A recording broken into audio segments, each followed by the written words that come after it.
Assalamualaikum warahmatullahi wabarakatuh. Kami dari kelompok 7 akan mempresentasikan hasil diskusi kami mengenai di Pungli, dimsum tepung gembili.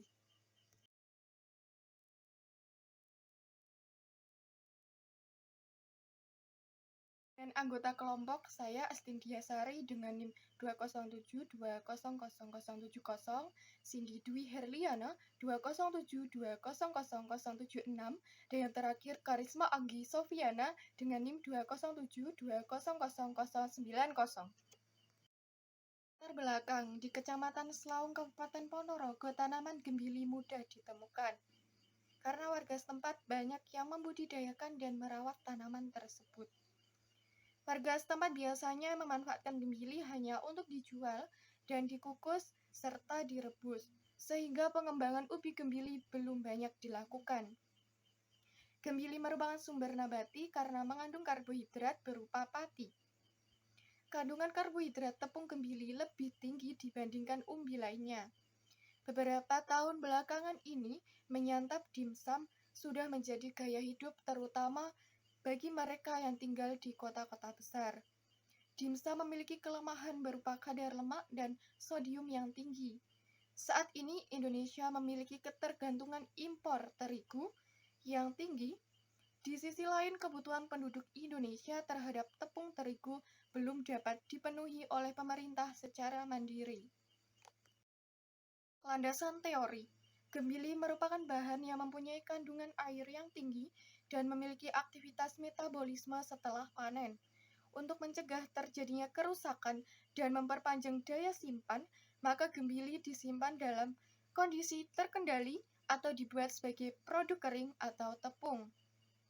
Dalam pengolahan gembili menjadi tepung, selain untuk memperpanjang umur penyimpanan karena kadar airnya yang rendah, juga akan memberikan keuntungan, yaitu memudahkan dalam pengemasan, memperluas pemasaran, dan dapat juga meningkatkan nilai ekonomis, sehingga tepung gembili dapat diaplikasikan ke dalam produk pangan yang cukup dikenal, yaitu dimsum. Metode yang digunakan dalam penelitian ini adalah metode eksperimen dengan mengaplikasikan tepung gembili ke dalam pembuatan produk. Dalam penelitian ini terdapat 2 tahap, yaitu tahap pembuatan dimsum, kemudian tahap yang kedua dilakukan uji penerimaan konsumen, uji kesukaan terhadap produk dimsum, berdasarkan rasa, tekstur, aroma, dan warna. Cindy Dwi Herliana akan melanjutkan pembahasan dari Mbak Astin.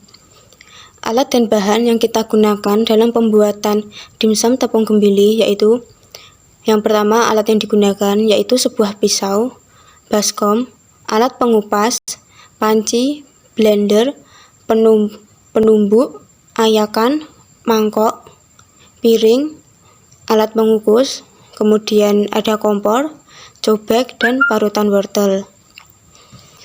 Kemudian bahan yang kita gunakan yaitu 500 gram daging ayam, 5 siung bawang putih, 3 siung bawang merah, 8 sendok makan tepung gembili, 2 sendok makan minyak wijen, 1 butir telur, setengah sendok makan garam, setengah sendok makan gula, setengah sendok teh merica bubuk, 1/4 sendok teh kaldu jamur, kemudian 2 sendok teh saus tiram, 2 sendok teh kecap asin, 2 sendok makan air mineral, 50 gram wortel, 2 batang daun bawang, dan kulit dimsum secukupnya.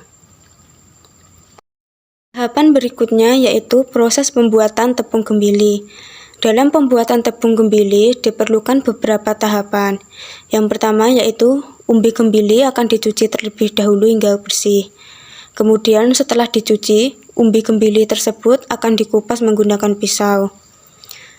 Kemudian setelah dikupas, diiris dengan ketebalan yang sesuai agar dalam proses pengeringannya akan mengering secara merata. Kemudian gembili tersebut akan direndam menggunakan air garam selama 1 malam. Sesudah itu, gembili akan dicuci kembali, ditiriskan, dan dijemur di bawah sinar matahari selama 3-4 hari. Selesai dijemur, gembili tersebut akan dihaluskan dengan menggunakan blender dan penumbuk, kemudian diayak guna mendapatkan tepung gembili. Dan yang berikutnya yaitu proses pembuatan dimsum. Dalam pembuatan dimsum ini terdapat beberapa tahapan atau step. Yang pertama yaitu haluskan daging ayam menggunakan blender. Kemudian haluskan bumbu-bumbu seperti bawang putih dan bawang merah. Setelah itu parut wortel secukupnya. Setelah bahan sudah siap semua, langkah selanjutnya yaitu mencampurkan semua bahan ke dalam mangkok hingga merata. Kemudian setelah itu ambil kulit dimsum, beri 1 sendok makan adonan, lalu bungkus dan beri parutan wortel di atasnya agar terlihat lebih berwarna dan tidak pucat. Selanjutnya yaitu kukus dimsum selama 15-20 menit. Kemudian step yang terakhir yaitu setelah dirasa sudah matang, angkat dimsum, kemudian dimsum siap untuk disajikan.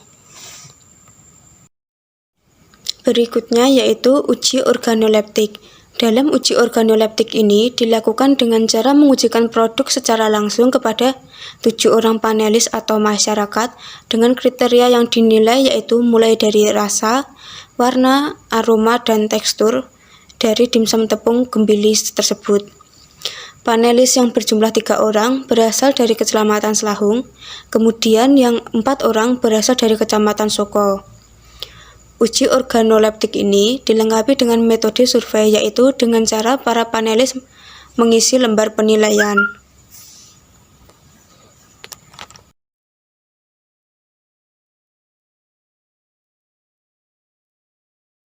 Berikutnya yaitu kandungan tepung gembili. Menurut penelitian yang telah dilakukan para peneliti, umbi gembili atau Dioscorea esculenta merupakan umbi yang memiliki kandungan inuli dan serat tertinggi yaitu sebesar 14,629% dan 6,38%. Kemudian, tepung gembili juga tidak kalah saing manfaatnya dibandingkan dengan tepung terigu, karena tepung gembili ini mengandung senyawa bioaktif dan senyawa fungsional. Menurut Rihana dan Sunarti, tepung gembili mengandung serat pangan tak larut air berupa selulosa serta sedikit lignin dan hemiselulosa. Serat pangan tak larut air ini memiliki peran yaitu untuk pencegahan disfusi alat pencernaan seperti konstipasi, kanker usus besar, dan infeksi usus buntu. Pembahasan berikutnya yaitu akan dilanjutkan oleh teman saya yaitu Mbak Karisma. Baik, untuk penjelasannya selanjutnya yaitu analisis SWOT. Baik, yang pertama adalah strength atau kekuatan. Nah, kekuatan dari produk ini yang pertama itu bahan yang digunakan itu mudah didapatkan. Kemudian, pembuatan dari tepung gembili juga cukup mudah atau simple, tidak menggunakan alat-alat yang rumit. Kemudian, tidak membutuhkan alat-alat khusus dan juga lebih menghemat biaya. Selanjutnya weakness atau kekurangan dari produk ini. Yang pertama, umbi gembili termasuk tanaman musiman sehingga untuk mendapatkannya itu perlu waktu atau musim tertentu. Selanjutnya, tepung gembili memiliki rasa yang lebih khas. Artinya, tepung gembili itu tidak seperti tepung terigu seperti biasanya yang tidak memiliki rasa, akan tapi tepung gembili ini ada sedikit rasa yang berbeda.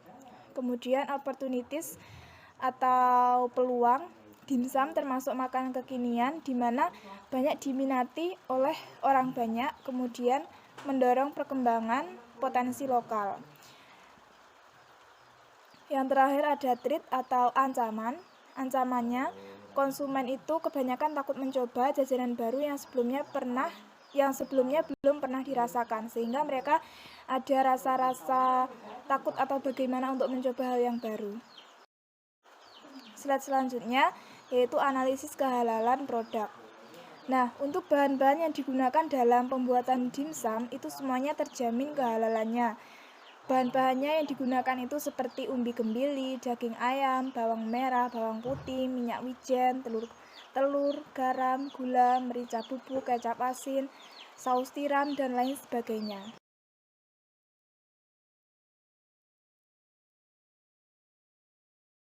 kecap asin, saus tiram, dan lain sebagainya. Sedangkan alat-alat yang dipakai selama proses pembuatan dimsum juga sudah dipastikan halal semuanya, seperti pisau, baskom, panci, blender, kompor, cobek, parutan, wortel, dan masih banyak lagi. Yang selanjutnya itu proses-proses dalam pembuatan dimsum seperti pengupasan, kemudian perendaman, pengeringan, penghalusan, penguleman, dan juga pengukusan. Itu semuanya juga sudah dipastikan kehalalannya.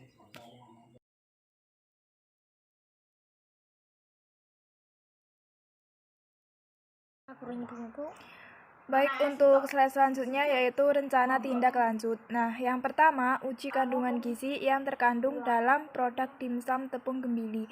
Nah, kandungan gizi yang akan diujikan seperti uji serat pangan tak larut air berupa selulosa, lignin, dan hemiselulosa. Di mana menurut penelitian Muqtadi 2001, serat pangan tak larut air berperan dalam pencegahan disfungsi alat pencernaan seperti konstipasi, kanker usus besar, dan infeksi usus buntu. Kemudian, uji lama simpan juga harus diperhatikan, mengingat produk yang kita buat harus tetap dalam kondisi memuaskan ketika sampai ke tangan konsumen, baik dari karakteristik penampakan, rasa, aroma, tekstur, dan juga nilai gizi. Untuk rencana tindak lanjut yang selanjutnya yaitu dengan pemilihan bahan baku yang bermutu dan berkualitas agar dapat menjadi makanan yang baik dan sesuai dengan kriteria. Dalam hal ini lebih fokus pada bahan baku umbi gembili yang kualitas bahannya harus ditingkatkan lagi, dan yang terakhir memperbaiki tekstur tepung gembili agar lebih halus lagi. Baik, untuk slide selanjutnya yaitu kesimpulan. Nah, berdasarkan hasil percobaan yang didapatkan dari hasil uji organoleptik dari segi rasa, tekstur, aroma, dan warna dari produk dimsum tepung gembili yang memiliki daya tarik tersendiri bagi masyarakat. Buktinya, banyak masyarakat yang menyukai produk ini dan dapat diterima. Kemudian, tingkat kesukaan masyarakat tidak jauh berbeda antara dimsum tepung gembili dengan dimsum biasanya, sehingga hal ini menunjukkan bahwa penggunaan tepung gembili sebagai bahan pembuatan dimsum memiliki prospek yang baik untuk dikembangkan berdasarkan hasil analisis pada beberapa parameter sensoris. Nah, kemudian hal ini bisa menjadi salah satu utama agar masyarakat tidak hanya bergantung dengan tepung gembili. Baik, terima kasih presentasi. Mungkin cukup sekian presentasi dari kami. Apabila ada kurang lebihnya, kami mohon maaf yang sebesar-besarnya. Wassalamualaikum warahmatullahi wabarakatuh.